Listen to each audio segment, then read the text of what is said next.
Okay, go back, it's 2023 right now. Go back to 1993. I was in calculus at the University of Florida, Dr. Therrell Moore teaching Calc 2. Dr. Therrell Moore was blind. Here I'm kind of facing an eyesight issue myself, a serious eyesight issue. Dr. Therrell Moore was blind and Danny Garcia was my friend, and he asked me, what are you doing this weekend, Steve? And I said, well, I'm not going to Mardi Gras with you, Danny. And he says, oh, come on, man. You could be designated driver. And I said, you know what? I guess I could be designated driver. Yeah, I mean, I guess if I rented the van, we split it up, 7, 8 ways, I guess I could drive you all out there. So we had a place to stay at the Hilton. And I got the van, and I rented the van. And what had happened was we got to New Orleans, and we were crowded, about 11 people in the room at the Hilton.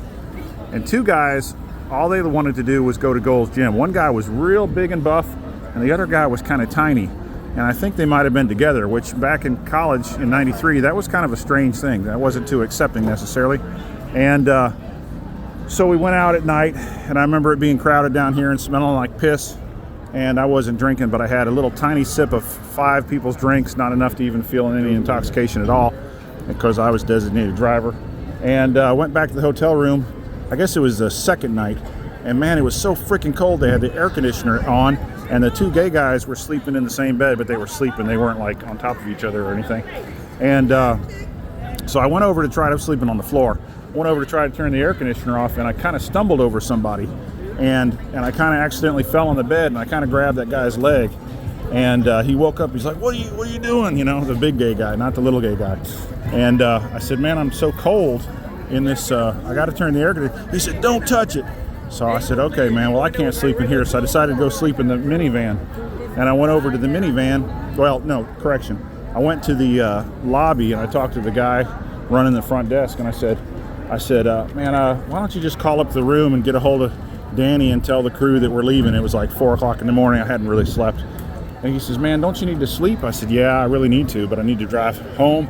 And I said, the gay guy's got the air conditioner too cold in there. I can't sleep. It's freezing cold in there. I'll get sick, get pneumonia.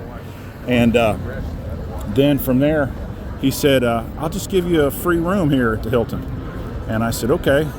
I said, well, that's fine. He says, you want a wake-up call? I said, yeah, I'll take a wake-up call.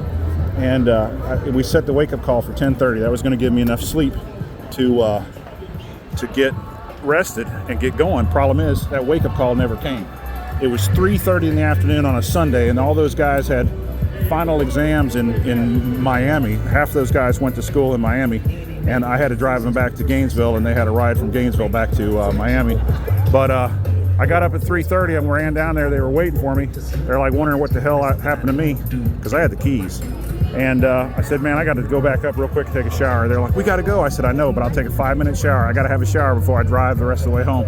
And so I did, and I got them home. I remember doing about 110. I got them, they got it, they made it. That's the story. Take care.